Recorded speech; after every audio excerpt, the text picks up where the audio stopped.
whole society is set up this way.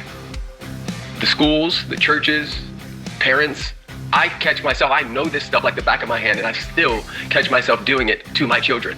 Like, I'm literally like, no, don't do this, right? Where, a parent will say, and all of us have been through this, especially if you grew up in the 80s and 90s, if you get good grades, you're a good listener, you don't cause too much trouble, you don't whine too much, you don't scream too much, you don't cry too much, you don't touch your genitals too much, whatever it is, and then you get mommy and daddy's love, time, attention, connection, all the things, right? Toys, all the things. But the moment you step out of the societal box that has been sort of unconsciously written as to how we're supposed to be as civilized people, then mommy and daddy will take their love, their time, their attention, their toys. They'll put you on punishment. They'll put you in your room by yourself, right? Which is a sort of prison in itself. And what happens to that 4-year-old and that 3-year-old, and that is over time, they begin to go, oh, here's the way that I keep the time, the toys, the attention, and the love. Welcome to the 1000 Days Sober podcast. My name is Davy. I am not an alcoholic. I refuse to be anonymous. I am someone who lives a self-led life, alcohol-free as fuck, and I spend every waking moment of that life helping other people do the same, like right now. Look, ladies and gentlemen, strivers, all of you, what if the thing you've been chasing your entire life, money, success, the right body, the perfect partner, what if it was never the prize? Today's guest, Preston Smiles, is a best-selling author, a master coach, and a global thought leader in emotional intelligence, embodiment, and spiritual fulfillment. But don't let that word spiritual fool you. Preston doesn't float above the work. He is deep in it, raising 4 kids, running multiple businesses, and showing up raw and real in every single conversation, including the one we had today. In today's episode, we rip apart the outdated script of doing more to be more, and instead, Preston invites us into a radical reframe. What if joy, connection, and presence are the real markers of success? What if being, not doing, is how you actually get what you want? We explore the nervous system's role in money shame, addiction, and stress, the real roots of why approval runs our lives, and how our childhood wounds show up in parenting, relationships, and relapse. If you've ever numbed out with alcohol, hustled for worth, or felt like the only way to survive was to perform, you are not alone. Preston doesn't just name your pain, he shows you the way through. This is not just a conversation, it is a transmission. So without further ado, I will shut the hell up and leave you in the capable hands of the great, the majestic, the beautiful, the super sexy chocolate drop that is Preston Smiles. There we go. How are you doing, Preston? Yes, sir. I'm good, man. Good to see you. Yeah, let me just start out by saying huge thank you from my community. I know the time is really precious with your 150 kids and 300 businesses. Yes. Let's start out. There was a show in the UK when I was young. It was called Only Fools and Horses. Probably never seen it in the US. And there were 2 brothers. And one brother used to say to the other, one day, Rodney, we're going to be millionaires. And as a kid, I was like, I want to be a millionaire. And I guess the first question I got to ask you, should I have been saying to myself, I want to be a spiritual millionaire? Yeah, that's a beautiful setup, man. I love that. Yeah, I think I don't like to play in should, but if I were, the magic wand that I would like sort of sprinkle fairy dust over all of us with would be to reconfigure what a millionaire even means. So if I had it my way in schools and at home, parents would triple down and quadruple down on how important lifestyle is, how important being in one's passion is, and then celebrating when the child is in their passion, celebrating when the teenager is loving their friend group, celebrating when the 19-year-old is going on adventures and living their life, teaching the somatic body and the body of their affairs, a consciousness that the money is a byproduct. The money is a side effect to set up what is true for that particular being. And so I think it's one of those cart before the horses scenarios where we've gotten seduced into the idea that money is the real value. And the truth is that the money is like this coffee cup, right? The value is the coffee inside. The cup is the tool that I use to get to the value. Money is the tool that we use to get to the real value. So what's the value? Oh, friendship, spiritual connection, love, playfulness, joy, feeling my feelings all the way through, loving what is like I wrote it in the stars. That's the real value.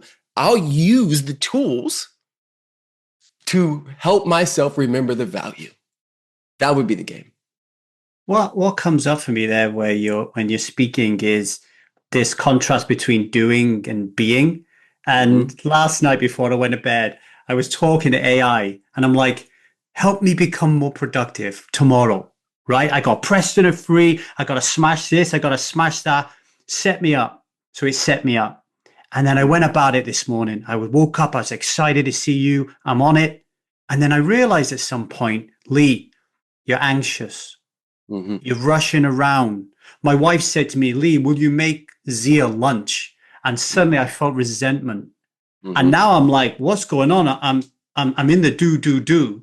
Yes. Can you speak to that? Because you're the one who taught me to even be able to be aware of that, right? Yeah, man.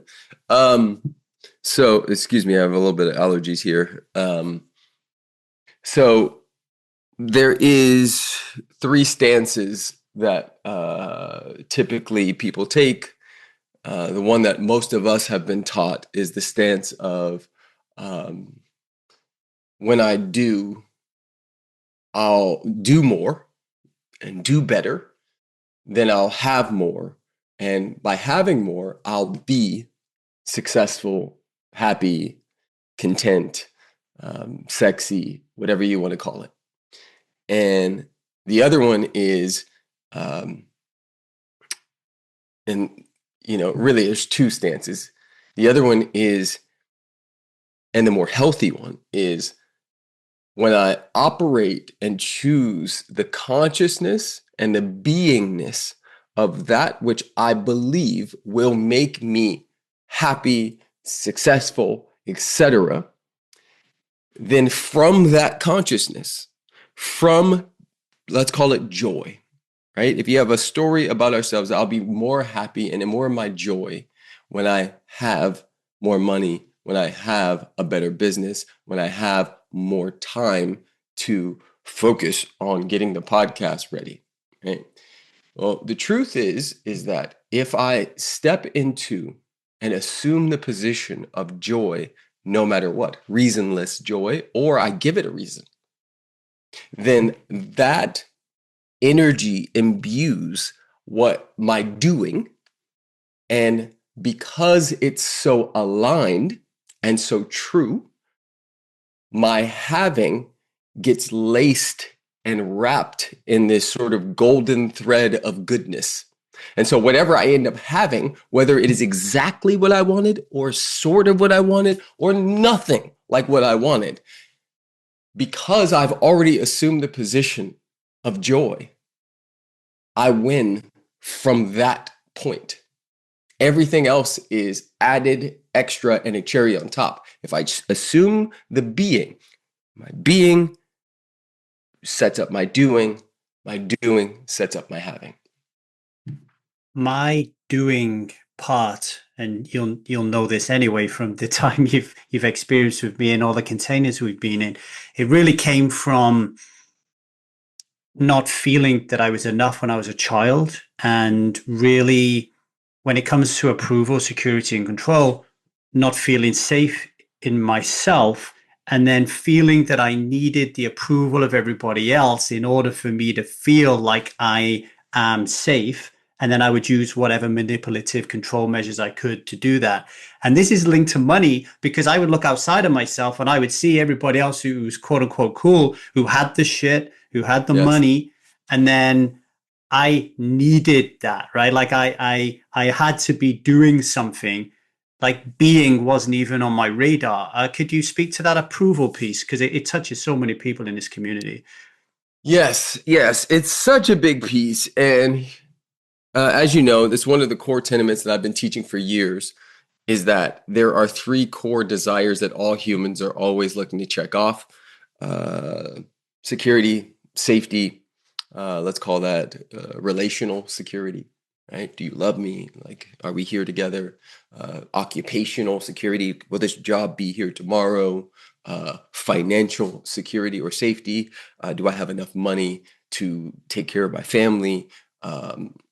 There's is this chair secure, right? Like we're always looking to check these boxes off. The next one, right? Because the primal caveman East African beginnings of human existence were safety first.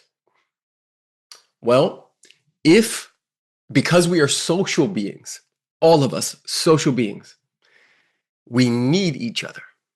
And so if there's a group of 10 of us and 9 of the 10 don't like me, then if I am cast out of that cave, the likelihood of me being eaten by a saber-toothed tiger or something else goes up very high because there's strength in numbers. And so what we tend to do, because it is primal, is we contort ourselves, meaning we take shapes and put on masks and pretend to be something so that we are approved of by the community or the consciousness that says this is how we are. And by doing so, I then can control how you perceive me, and therefore I feel safe. Now, our whole society is set up this way. The schools, the churches, parents, I catch myself, I know this stuff like the back of my hand, and I still catch myself doing it to my children. Like, I'm literally like, no, don't do this, right? Where, a parent will say, and all of us have been through this, especially if you grew up in the 80s and 90s,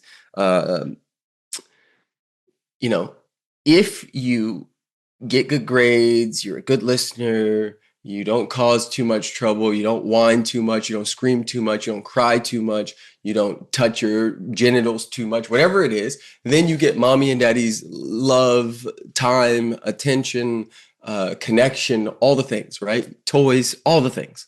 But the moment you step out of the societal box that has been sort of unconsciously written as to how we're supposed to be as civilized people, and then mommy and daddy will take their love, their time, their attention, their toys. They'll put you on punishment. They'll put you in your room by yourself, right? Which is a sort of prison in itself. And what happens to that 4-year-old and that 3-year-old and that is over time, they begin to go, oh, here's the way that I keep the time, the toys, the attention, and the love. Now, if that was only the place it was happening, maybe we'd have a good chance. But what happens is then we go to school, and school says, sit in the chair and don't move and do it this way and learn this way. And if you don't, we'll send you somewhere else. We'll send you home. In my case, I was sent to special needs classes where I was made to believe that I was mentally ill. And those kids, self-included, start to create a thought process around themselves. Because now this is happening at home, it's happening at school, and then you take that same kid and you put him in a church. And the church says you're dirty, you're a sinner, you're bad. You look at your penis, you think about your genitals, you look at your cousin in the bathtub, you are dirty and bad, and Jesus is watching. So now I have 3 different core places where I operate in that are all giving me the same exact information while my nervous system and psyche is forming. So of course we have adults that want to get high or drink or shop or fuck their way out of this thing. They don't know how. They've never been taught it, and they've never seen it really demonstrated over time. And demonstration is one of the most important ways that human beings learn. So again, a part of my work and a part of your work is to be the demonstration, to show, not just say, but show what the embodiment. This is why I do embodiment work. This is why nervous system and somatic work are so important, because it is the showing, right? There's information, good. There's transformation, I took care of it for myself. And then there's demonstration. That is, it's like breathing to me. This is who I am now. And I think that's the invitation for all of us. Just got all over body chills. I got the hairs on my legs are standing on end, because last week I volunteered to be a helper at my daughter's sports day. Mm-hmm. She's 8. And when I got there, I was the only man. I was the only male volunteer, and I looked around and all the teachers were female. Mm-hmm. And I got triggered the fuck. Do you know why, Preston? It was really weird. One teacher would start shouting at the kids, usually boys, mm-hmm. for not keeping still or not following some rule. And then the other 3 teachers would join, almost like supporting the other female teacher. And then 3 of them are shouting at these young boys. And I thought to myself, holy shit, these women are spending more time with my daughter than I am. That was point number 1. And point number 2, I think these boys and the women, but I was thinking about the boys in general, that we've got a problem if we don't have enough male leaders in our schools. Because why am I being triggered? I'm being triggered because my story, my identity, whether it's a bullshit illusion, trauma, or reality, or what, is that throughout my life, female figures stepped into the masculine, and I didn't like it, and they controlled the shit out of me, and I grew up a little bit fucked up as a result of that, and it comes into my relationships today, and I have to be careful with the way I communicate with my daughter and my wife. Love to hear your thoughts on what I experienced. Yeah, that's you're spot on, man. It's a really important subject. My kids are in school as well, and at the last teacher-parent conference, that was one of the things we addressed. And I shared that. I said, hey, I really understand that you all have vaginas, and therefore you have an entire different construct and understanding of how people should be. And I know that you all are doing your best. So this is not me coming down on you, but I also want to invite and remind you that there are aspects of little boys that are completely different than little girls. And if those things are not fostered, they will be suppressed and come out in other ways. And here's what's interesting, because I'm being very careful with my words here. The current school system for all of our kids is not set up for what the world they're about to really step into. It is archaic, and I don't think most people are even aware of how deep and far AI is going to go for themselves, let alone for a 6-year-old who, by the time that 6-year-old is 17, almost everything that they're learning in school will be null and void. And what they'll be left with is a bunch of trauma and shame and guilt and things they need to work through. Now, I believe I don't believe in a utopic society where people don't have trauma, shame, and guilt. I do think that there is a lot of it that can be avoided or worked through differently. There's a book called No Drama Discipline that I was reading, and they were talking about how when they were giving the example of if a child runs into the street and a parent screams at the top of their lungs and scoops them up and it's this whole moment. The child will not be traumatized here's the if that parent, once they're both regulated, meaning they're back to their normal breathing patterns, they are back in their bodies, they are back in their calmness. When both are regulated, the child will not be traumatized if the parent then explains to the child why the parent went into that state or why the parent did that action. And so the problem I think we really have in these school systems is, yes, there's stupid rules and unfair expectations of a 7-year-old to sit still all the time. And there is a lack of respect for these beings in that once you and your partner get into an argument, you talk it out. But in society, children are deemed lower than adults. So it's just my way or the highway. It's just, no, you can go to your room. Well, in our household, I'm the masculine pole, and we have exact boundaries that if anybody crosses, it's the same result every time. Because with 4 children, 2 dogs, and a wife and me, it's a lot going on. And the dogs are fighting and playing and knocking stuff over, and the kids are knocking stuff over, and they're fighting each other, and I want to be in the front seat. Oh, it's always something, right? Well, we have an exact rule of how the thing goes.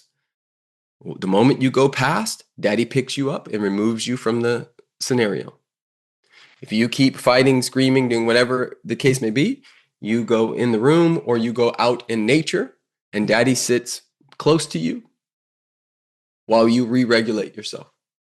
Daddy asks you for hugs. Do you want a hug? You need a hug to get calm? All right. If you don't want to take the hug, that's completely fine.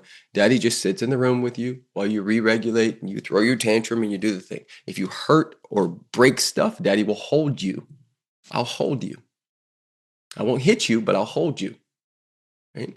And everybody knows the rules, but I give them a lot. And then after it's over, every single time, Lee, every single time after it's over, we talk.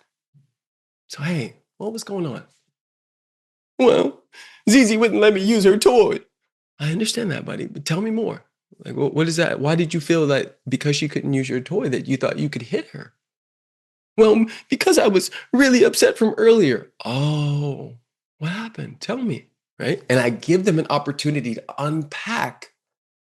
And so what we end up getting to is the roots of the thing more than just the fruits. And most parents and most school systems just deal with the fruit and never go down to the root and go, what's really happening here? Yeah, that's beautiful. As I was watching them and I was feeling myself going into sympathetic nervous system, and I actually started treating the kids as victims, and I wanted to go into that kind of hero role and start to, butt in there and start being the teacher. And then I realized that the teachers were triggered. It was hot. They were triggered. They had a lot on their plate.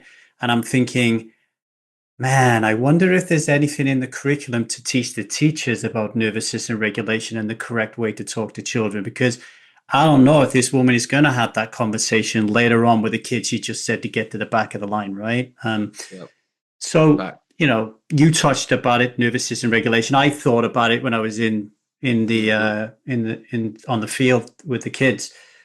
How is it related to this whole story around money? Because I'm working with a lot of people, mainly people who have problems with alcohol.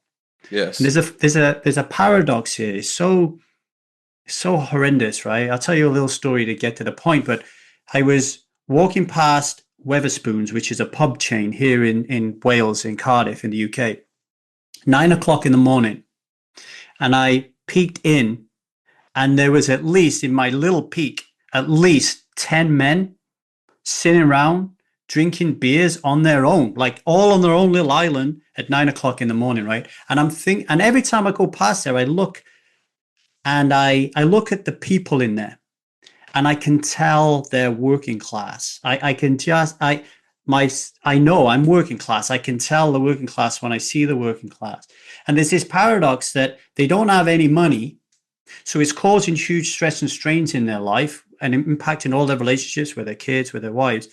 What little money they have, they spend in the pub, right? So there's so many people who stress out about money. I can't buy your course. I can't do coaching. I can't help myself.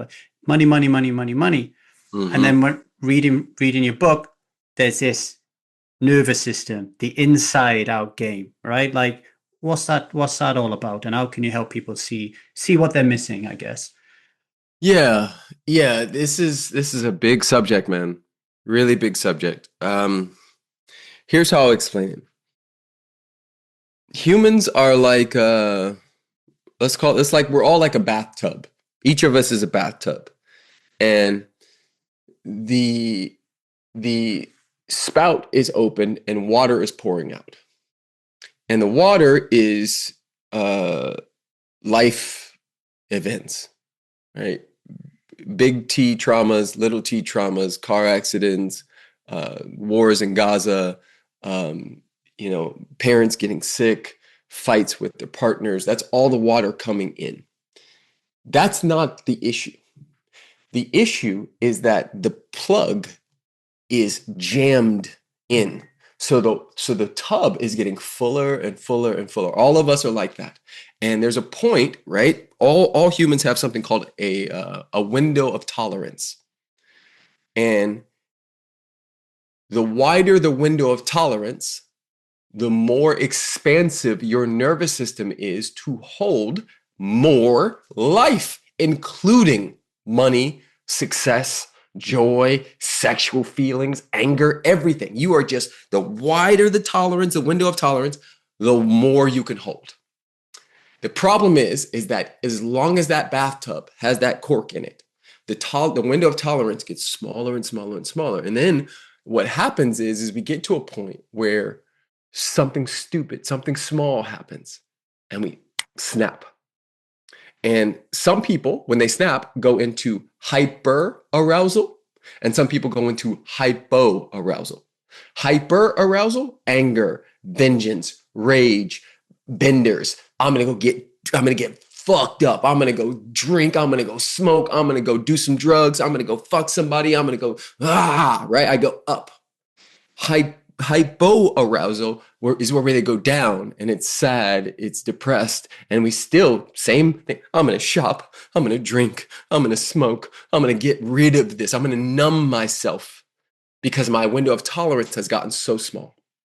So what I teach and help people understand is that as you expand your window of tolerance by pulling the plug. Now, next question, how do you pull the plug? You pull the plug by, here's a easy thing for anybody to do right now while they're listening to this podcast. Make a list of the top 10 worst things that have ever happened to you or that you have ever done to another person, whether you got away with it or not.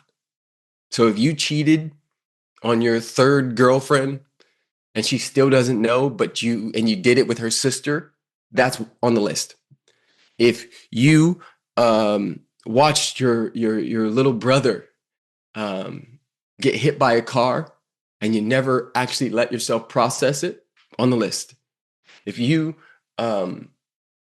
find yourself feeling like you're bad and dirty because you went to Catholic school, and every time you think about sex or anything else, you think Jesus is in the room watching you, and you go into a shame spiral, it's on the list. Just make a list of all the worst things that have ever happened to you.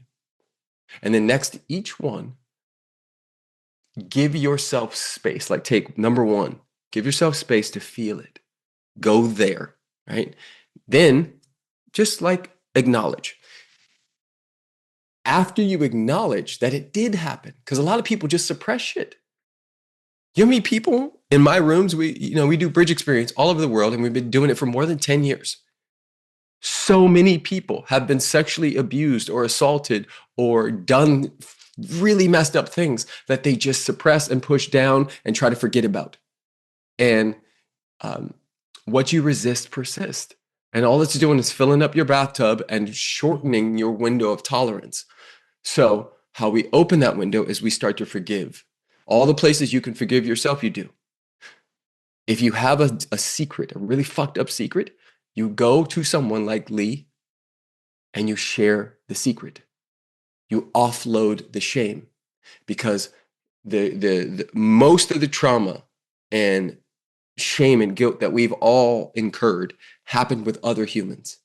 So it must be healed with at least one other human. It's not, you can't self-heal without being witnessed at the very least.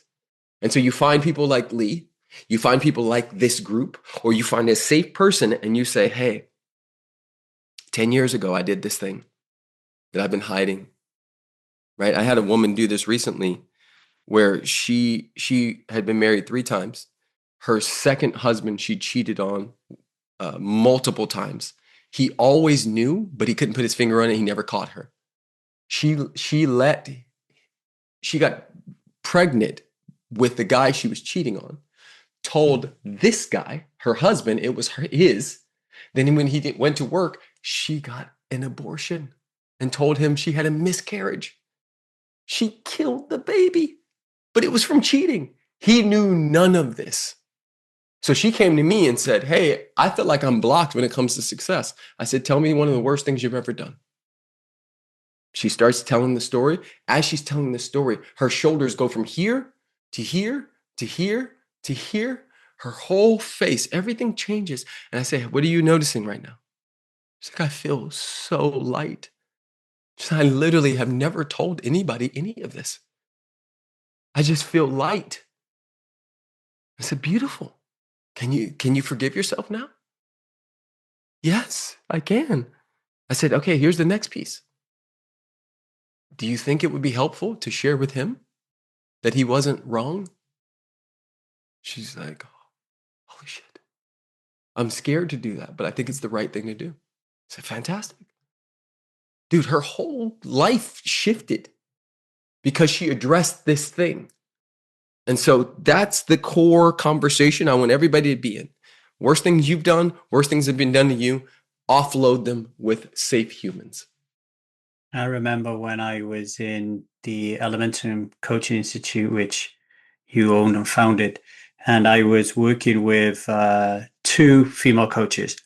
And when I was working with them, I experienced intense sexual shame. And words couldn't come out of my mouth. Like I couldn't share with them what was going on for me. And eventually one of them said, would it help if I got a man for you? And I was like, sure. And they went and got a male coach, and I was able to speak to him about it. And he just held me there and he said, thank you for sharing it with me. And I was like, that's it. But I felt like completely different. Like it was a turning point where, I often say this, Preston, other than Liza, my wife, and Debbie, my first wife, the 2 mothers of my children, nobody loves my kids more than I do, I don't think, right? I'm going to guess. But I guarantee you nobody's hurt them both more than me. And that moment with the shame with the guy, it allowed me to own that and to be okay with it and to share it and to talk about it, be okay. Like I'm a human having a human experience. Do you know what I mean? And at the same time, it's really, I feel really privileged to have been in Kaboom and the Elementum Coaching Institute, because you're surrounded by people who are willing to play the game. Whereas a lot of people listening to this, they're probably like, well, who the fuck do I trust? Can you talk about trust a little bit? Because like, I honestly think that I don't know where this comes from, but I was raised to just not, I don't think I care too much about that shit. I just do my thing and I kind of trust everybody until they give me a reason not to. And very few people do. But I come across so many people in the sobriety space that just, they can't trust people, things, objects, environment. What's your old thinking around that? Yeah. Um, I understand. Let me just start with I understand how they've gotten there. Because a lot of times, um, people get dropped a lot. And after a certain amount of times, especially if you're really young and it hurt, um, you don't want to get dropped anymore. You don't want to get broken. And so it's a form of self-preservation not to trust. And what I try to challenge people to do is you don't have to trust everybody, but find somebody at the very least, um, because the healing can't happen until that occurs. Um, there are many components to trust. One of them, first and most important one, is sincerity. Do you believe that this person is sincere? If you got that, perfect. Number two, care. Do they care about me or this situation? Number three, reliability. Can I rely on this person? And number four, competency. Can they actually do the job? So I'll give you an example. My dad was amazing as a father in a million ways and terrible in a million more. And was my dad sincere? Yes. So I trusted his sincerity. Did my dad care? Absolutely. He loved me like so much. Was my dad reliable? The answer is no. He was not reliable. I get one dad one day, a different one a next. Could I rely on him taking care of himself? No. Was my dad competent? Kinda. Competent in telling me he's proud of me, competent in kissing me on the lips till I was 15 years old, hugging me, all the things. I got a really epic dad in that way. But was he competent in staying off of drugs? No. Was he competent in understanding how wounded and traumatized he was, and therefore he was passing it over to me like a family heirloom? No. And so what I would suggest people do is go through that list, right? And if you have number one, all the other ones can be worked out. If somebody's sincere, you can work out and work with people. I have friends right now that if we said we were going to a party together, I would drive my own car and I would leave because I know that they won't actually be here at the time that they said they would. I already know it. So I trust that they will be late and therefore I will drive my own car. Right? And that's just how it's going to be. Yeah. It's really funny because we was in the car. We were going out with my mum and dad on Saturday. Yeah, we went to Chinese with my mum and dad. And we're leaving and we're late again. And Liza was going, we really do have to try to be on time with your parents in the future. And we were talking about it, and I said, do you know who was a stickler for time? Preston. I remember him once, I was late and he fucking nailed me. And I got so triggered in my own shit. And I was like, what's the lesson here, right? Like, Yes. be respectful, be on time, you know what I mean? Yes. Own your own shit, take responsibility for the way you respond, Yes. So yeah, just putting that out there. No, dude, it's big. Let me just say this too. If we remain, so Einstein said one of the most important questions anybody could ever ask themselves is, do we live in a friendly or hostile universe? And I find that people who struggle with addiction have a belief that it's hostile. And therefore they need to guard against and save themselves and put their castle up high and all that stuff. I tend to operate from we live in a friendly universe. that most humans are really good people who just have been led astray and not been taught the right way in certain things. But ultimately, if there was a car crash or some type of crazy event, those same people would jump out of their car and come help. And so I would suggest, because otherwise it's a prison. If I think it's a hostile universe, right? There's a lot of racist people all over the world who hate people with my skin color, period, all over the world. And I still believe we live in a friendly universe. You know, that is so powerful for the strivers here to listen to, because one of the key problems that we have when it comes to reaching for alcohol as a way to deal with all our problems is we time travel, right? Like we time travel in the past or we time travel into the future. And if we're coming from that place that the world is a terrible place, we are much more likely to time travel. Ergo, we're less likely to be mindful and be able to control our nervous system. So that's a good example. After since COVID, I finally got my green card, right? But I've been out of the US for more than 6 months because the mail system lost it. So I have to come into LAX in the next couple of weeks, and everybody, including people I know working for the LAPD, everybody's saying to me, "Don't come in, go somewhere else." Blah blah blah. Now I can go into that if I want to, right? Or I can choose the path that I'm choosing, which is I'm going to turn up. Everything's going to be gravy, and if it isn't, I can handle it. But I'm not worrying about it. I can't control it. I'm just, and it allows me to be mindful, grounded, because I got a lot of shit to deal with right now, including being a father, including being a husband, including being a friend and a son and a brother. And I can't do that if my body and my mind is over there somewhere, right? So what you're saying is like so profound, right? Yes. That's really big, man. Really big of you. Control what you can. Yeah. And what I like to do is fact check and ask myself, is this a fact or philosophy that I'm operating from right now? Mm-hmm. And I'll check in with my body and I go, ooh, I'm crunchy, I'm tight, I got a little killer in me right now. Like, what's going on? And then I'll go, oh, what was I just believing?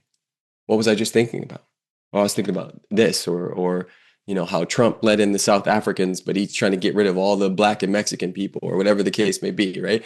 And then I'll go, oh, so you're treating a philosophy and future casting based on a little bit of information, and that's causing your body to go to contract. Well, do you want to treat that philosophy as a fact, or do you want to treat it as the truth, or do you want to dissipate it and open yourself up? And I think that's one of the most important things a human can do is address the core narrative they're operating from in any given moment. Meaning, what am I believing about traffic? What am I believing about my partner? What am I believing about the teachers at this school? What am I believing about my health? And is it conducive? Is it even true? Is it even a fact? Or is it a narrative that is causing me to repeat a pattern? Because my truth is that God is a neutral power, like electricity. Electricity never says no. It just says, do you have the infrastructure? Do you have the body for what you're plugging in? You want to plug up an iPhone? Go for it. You want to plug up a city? Go for it. But you better have the infrastructure. God says, hey, you want to experience abundance? Go for it. But you better have the infrastructure for the abundance that you're calling in. So what is the infrastructure? The infrastructure is being able to remember and really see with the eye behind the eye what is actually going on. So what will happen is I'll go into the future or into the past, and while all that's happening, butterflies. I live on 4 acres. I have 3 houses on this fucking property, and I will be in pure hell until I snatch all that back and come back. And I go, bro, The grass is fucking growing. The butterflies are everywhere. Your kids are running and jumping on the trampoline right now. There's money in your bank account. There's water. There's food. You live on a mansion, homie. What the hell are you doing right now? Come back to reality, the real one. And the moment I snatch all that back and come to like, oh, I'm good. Life is good. Now I have the infrastructure for what I'm calling in. That's awesome. Preston, thank you for that. It's been amazing. How can people get hold of you? What's the best way? Is it Spiritual Millionaire? Where do you want to send them today? Yeah, if you want to buy my book, just type in Preston Smiles, Spiritual Millionaire on Amazon and grab it and stay in touch. And if you're on Instagram or YouTube, just look up at Preston Smiles. I got podcasts and stuff everywhere. And if I don't ever hear from you or see you, you're in really good hands with Mr. Lee. I appreciate you. I love you. I see you. Thank you very much, Preston. Thanks for everything you do. Thanks for coming on here. See you soon, bro.